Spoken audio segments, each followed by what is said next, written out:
Bueno, y le damos la bienvenida en este segmento a la doctora Norca Polanco. Ella es psicóloga clínica especializada en el área de trauma. Doctora Polanco, ¿cómo está? Bienvenida. Hola, muy bien, gracias por recibirme nuevamente.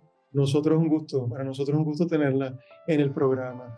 Sobre todo, doctora, en este tiempo, estos meses, particularmente pues el mes de septiembre, que se dedicó al área, a la prevención del suicidio. Sin embargo, este es un tema que nosotros debemos mantenerlo sobre la mesa todo el año, ¿no?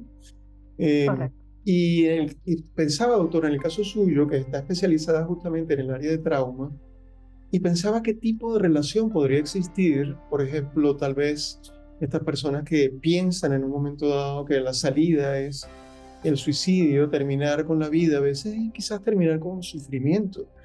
Y una persona que ha pasado por trauma realmente puede estar no solamente experimentando el sufrimiento de la experiencia, sino perpetuada, prolongada a través de años de su vida. Así que puede resultar una carga muy, muy pesada. Así que más o menos en esa área quisiera que nos mantuviéramos en la conversación y me gustaría comenzar, doctora, definiendo lo que es trauma, para estar claro en ese punto de partida. ¿Qué es trauma?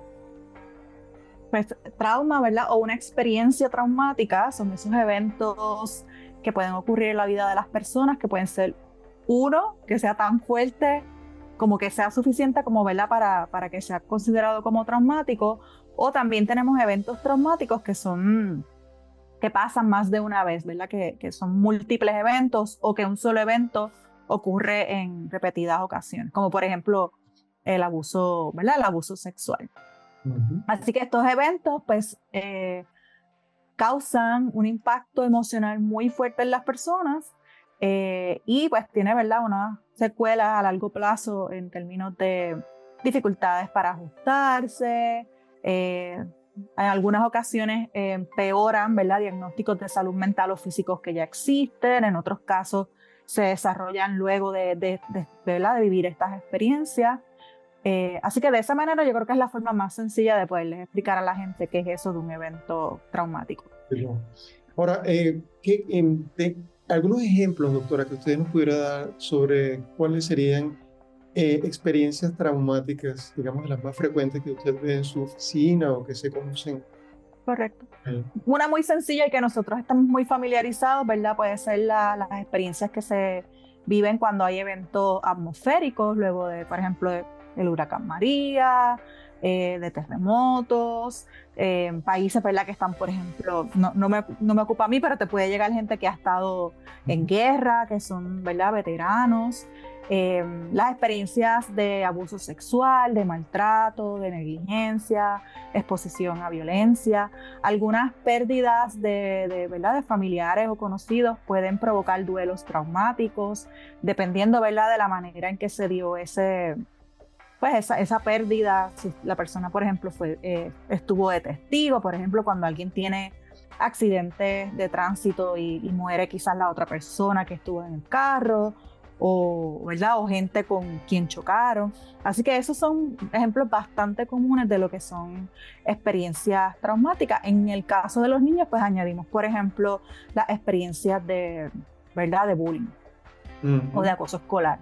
Ujú. Ujú. Que lo hemos visto con tanta frecuencia en los últimos tiempos, ¿no? Correcto. Doctora, yo la estaba escuchando y yo estaba imaginando lo que ocurre cuando nos golpeamos una pierna, por ejemplo. Y el golpearnos una pierna, decimos, pues sufrimos un trauma, porque es un golpe que nos produjo dolor. ¿Qué pasaría? Imaginemos qué pasaría si nosotros ese dolor pues no se revierte, es decir, permanece allí todo el tiempo, porque cuando nos golpeamos una pierna sabemos que a un par de días ya no sentimos el dolor, se nos fue, nos tomamos un calmante, reposamos o de manera espontánea el dolor se va a ir. Pero en el caso del trauma yo me lo estoy imaginando como un dolor que puede permanecer allí y es como si no desapareciera por mucho tiempo. ¿Es correcto esto para comprender el impacto que puede producir el trauma en la vida de una persona? Es una muy buena forma de explicarlo y de manera, ¿verdad? Sencilla. Eh, Cuando traes ese ejemplo me hace pensar como cuando uno tiene una cicatriz, ¿no? que dependiendo del tipo de piel, dependiendo de cuán profunda sea, dependiendo de qué fue lo que se abrió y se tuvo que coser, pues toma, ¿verdad? Tiempo, y en algunas personas las cicatrices no cicatrizan, ¿verdad? Valga la redundancia, pero no cicatrizan correctamente. Así que a nivel emocional eso es lo que pasa, ¿verdad? Cuando tenemos experiencias traumáticas. Algo muy interesante sobre cómo las personas manejan y se mejoran después de una experiencia traumática, pues algo muy interesante es que tú puedes tener personas que sus síntomas el efecto que tienen se les nota muy rápido y es como muy notable, ¿verdad? Que tuvieron ese impacto en su vida. Sin embargo, hay personas que no, que les toman meses, que les toma años. Yo he leído de casos de veteranos, por ejemplo, que piensan, ¿verdad? Que aunque han estado expuestos a eventos como estos, nunca tuvieron síntomas y después de 20, 25 años empiezan, por ejemplo, a revivir, a tener sueños, a acordarse de los eventos. Así que por eso es que es tan complicado en muchas ocasiones, ¿verdad? Poder ayudar a las personas que han tenido experiencias traumáticas. Eh, ¿Qué hace que una persona no pueda procesar de pronto una experiencia traumática? Usted mencionó esas diferencias, pero ¿qué factores podría eh, dificultar o actuar como una barrera para que una persona pueda realmente procesar esa experiencia traumática? Claro. Bueno, hay diferencias individuales, ¿verdad? En los estilos de personalidad de las personas. Así que sin la experiencia traumática, las personas expresan y manifiestan y procesan sus emociones, aunque no sean traumáticas, de manera diferente. Así que eso es una de las razones que conocemos, ¿verdad? Que puede tener un impacto. A veces en los mismos eventos, específicamente, ¿verdad? Los eventos traumáticos a los que se han expuesto, pues son diversos y como que ahí sabemos que quizá hay eventos de trauma que son más difíciles. Te Claro. podría decir de manera bien sencilla que, por ejemplo, las experiencias de abuso sexual, sobre todo cuando comenzaron, ¿verdad? Cuando la persona era muy, muy pequeña y fueron eventos que fueron continuos, consistentes, que han durado muchos años, pues ese tipo, por ejemplo, de eventos está muy relacionado a que el trabajar con sus experiencias traumáticas a largo plazo sea más difícil, tome más tiempo, se asocie, por ejemplo, con conductas, ¿verdad? O ideación suicida ¿verdad? Otro tipo de comportamientos que hacen que el proceso sea mucho más complejo. Justamente por allí lo acaba de mencionar usted, doctora, hablando del tema del suicidio. ¿Pensaría alguna relación o asociación entre suicidio y experiencias de trauma? Sí, no es directa, así que no podemos decir, ¿verdad? Usted nunca va a encontrar una estadística que te diga que las experiencias o la exposición a las experiencias traumáticas van a causar muertes por suicidio. Lo que sabemos es que las experiencias traumáticas aumentan, ¿verdad? El estrés o los estresores que pueda tener una persona. Así que si tenemos a alguien que ya tenga otras experiencias, por ejemplo, es una persona que vive con algún diagnóstico de salud mental, es una persona que quizás está atravesando ya de por sí, pienso por ejemplo un adulto, ¿verdad? Una experiencia de pérdida de empleo, de dificultades económicas, de dificultades en las relaciones interpersonales, pues añadir a todo eso que ya es, ¿verdad? Un estresor para cualquier persona, pues añadir, ¿verdad? El impacto de exponerse a un evento traumático, pues entonces sí aumenta la posibilidad de que, por ejemplo, pueda sufrir de depresión, pueda experimentar ansiedad, pueda tener un estrés más crónico de lo que usualmente tiene ¿verdad? Está teniendo dificultades para manejarlo.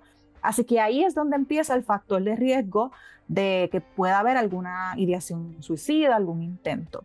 ¿verdad? Otro factor importante es que algunas personas, sobre todo los adultos, en momentos muy estresantes o de riesgo, pueden aumentar, por ejemplo, el uso de sustancias, de alcohol.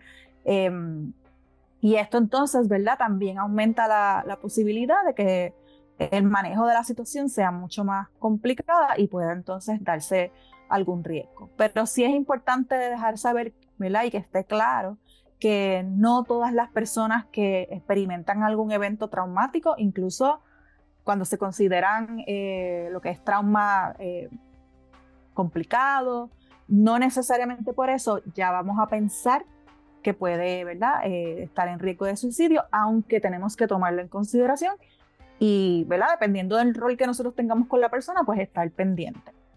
Claro. Es importante esa aclaratoria, porque por supuesto no es una relación directa, pero quizás sí hay una cierta proporción de personas que han vivido experiencias traumáticas y luego pues desarrollan depresión.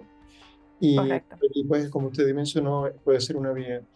Ahora, doctora, justamente si nos ubicamos en este punto, que yo creo que parte de lo que queremos en este programa siempre es presentar el problema, pero de alguna manera alguna luz, ¿no? Y alguna estrategia para manejar estos problemas. Cuando hablamos de experiencia traumática, supongamos que es una persona, usted mencionó uno de los ejemplos que siempre es mucho más impactante, que es el abuso sexual cuando se presenta en niños. A veces la oía su comentario y pensaba la gran frecuencia que lamentablemente esto ocurre y el agresor es alguien de la familia o alguien cercano al niño o a la niña, lo cual Ujú. complica mucho más porque la confianza pues se ve rota y este niño o esta niña crece pensando que realmente no se puede confiar en otro. Así que estas son situaciones que pueden mantenerse a través del tiempo.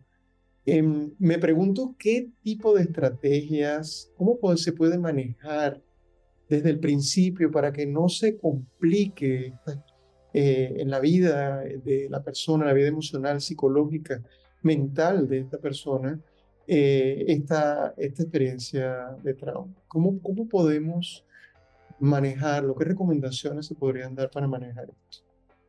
Claro. La primera que pudiera parecer obvia, ¿verdad? Es la importancia de que en el momento en que nosotros tenemos el conocimiento de que hay una experiencia traumática, eh, podamos buscar, ¿verdad? Ayuda profesional. Hay muchas formas de apoyar a las personas cuando van a tratamiento y hay distintos tipos de intervenciones para trabajar el trauma, así que va a depender, ¿verdad? De las necesidades que tenga la persona. Ya sabemos que no todas las personas eh, tienen quizás como que los mismos síntomas, así que, ¿verdad? El nivel o la profundidad del tratamiento puede variar dependiendo de la necesidad, pero lo que yo he escuchado en muchas ocasiones y pienso que es importante dialogarlo en espacios como estos es que es importante, ¿verdad? Que haya entonces un apoyo. ¿Y qué se hace y qué podemos hacer? Primero que nada, ayudar a esa persona, quizás si llega a mi adulta, ¿verdad? Pero queremos que sea cuando sea niño, a ese niño a empezar a mostrarle, ¿verdad? De manera anticipada, mostrarle, enseñarle los cambios que su cuerpo y su mente y su sistema emocional puede empezar a experimentar, ¿verdad? Así que se trabaja mucho desde muy pequeños entonces a poder empezar a reconocer ¿verdad? Las sensaciones, los sentimientos que están teniendo después de las experiencias de trauma. Se trabaja mucho, es muy importante poderlos ayudar a trabajar, por ejemplo, con los que son los sentimientos de culpa, de vergüenza, que se empieza a dar un entendimiento, ¿verdad?, de que el evento no fue responsabilidad de ese menor, ¿verdad? Que hubo un adulto que no cumplió, ¿verdad? Con el rol de protección. Muchas destrezas, mientras más pequeños yo te diría que es más importante todavía, ¿verdad? Esa enseñanza de qué yo hago si empiezo a sentirme muy ansioso, qué yo hago si estoy teniendo sueños relacionados a estos eventos que ocurrieron. Se utiliza, ¿verdad? Mientras más pequeñitos, pues existen mucha literatura de cuentos que se utilizan, usamos mucho, y eso se enseña, ¿verdad? A los adultos a usar videos donde se les habla qué hacer, cómo hablar, ¿verdad? De esas experiencias con otros adultos para poder estar seguros. Otro componente que a veces no hablamos tanto y yo pienso que es bien importante es la prevención de otras experiencias. Así que cuando trabajamos trauma desde pequeños, se trabaja mucho con enseñar cómo prevenir, ¿verdad?, otros eventos. Así es que se crean planes de seguridad, cómo proteger nuestro cuerpo, se enseña lo que son los toques inapropiados y los que no son apropiados, cómo hablar y cómo, en cierta forma, ¿verdad?, poder decir que no, ¿verdad?, a un adulto. Así que se enseña la importancia, ¿verdad?, de esos límites en las relaciones. Así que eso combinado con ya lo que se hace que es muy, ¿verdad?, muy de terapia cuando ya estamos procesando trauma, pues es que puedan aprender a contar y hablar de esas experiencias, pero desde una perspectiva segura, ¿verdad?, y en un ambiente y en el momento donde están listos o listas para hacerlo. Doctora, ¿podría ser más difícil en el caso del adulto? Porque honestamente, quizás en este momento nos está viendo alguien, está escuchándola a usted y puede decir, tal vez yo pasé por una experiencia que ahora me doy cuenta que fue traumática. A lo mejor esa experiencia se elaboró y se procesó en el camino y estamos bien. Pero, ¿y si no fue así? ¿Sería más difícil cuando es adulto poder manejar y procesar experiencias? ¿Se puede ir atrás y se puede limpiar, digamos, el camino? Yo te diría que, ¿verdad?, por lo menos mi experiencia, muchos adultos que yo he atendido no tuvieron esa oportunidad de procesar cuando eran niños o adolescentes, si es que el evento se dio durante esa etapa. Así que lo que te pudiera contar, ¿verdad?, o compartir es que en el proceso hasta que llegan a un espacio terapéutico donde se sienten listos o listas para hablar, pues se complica el asunto porque entonces se pueden quizás haber desarrollado algunos trastornos de salud mental, experiencias de ansiedad. Ahí es donde vemos quizás, ¿verdad?, que en el camino entonces hay que trabajar con la ideación suicida o los intentos suicidas. En ese sentido sí se puede complicar más porque para nosotros poder trabajar ese procesamiento tenemos que estar como terapeutas seguros de que No hay un riesgo. tenemos que estar seguros, ¿verdad?, de que esa persona está lista para entonces poder entrar en su narrativa. Así que quizás se tardan más y quizás tienen que pasar por un proceso terapéutico previo, y a la vez la experiencia, cuando se hace bien y se hace en un espacio adecuado, es muy gratificante para las personas que lo logran hacer. Claro. Así que mi invitación es a que lo intenten, ¿verdad? A que por lo menos empiecen el proceso. O sea que sí se puede, es decir, si eso pasó en la niñez o en la adolescencia y ahora yo soy un adulto, tengo todavía la posibilidad de limpiar ese, Sí. de retomar, digamos. Quizás es que es tan difícil a veces, doctora, que cuando un niño pasa por una experiencia, lo ve de una manera tan diferente, probablemente con su comprensión a su edad, a cuando ya se es adulto, incluso poder quizás buscar explicaciones y no sé, se me ocurre la palabra perdonar, en el caso de que eso sea posible, y eso quizás libera a la persona, esa tensión. O sea que el mensaje es que sí se puede. Que sí se puede, Y claro. es importante. Bueno, doctora Polanco, como siempre, muy interesantes las conversaciones con usted, y este tema también hay que mantenerlo sobre la mesa para poder realmente limpiar, ayudar a limpiar, como decía antes, el camino de personas que lamentablemente pues se han topado con situaciones en su infancia o en su adolescencia que de alguna manera han ido arrastrando a lo largo de la vida. Pero me encanta ese cierre, ese mensaje final suyo. Sí se puede enmendar estas experiencias. Bueno, doctora Polanco, un gusto haberla tenido en el programa, como siempre, y será hasta una próxima ocasión. De nada, un placer. Gracias.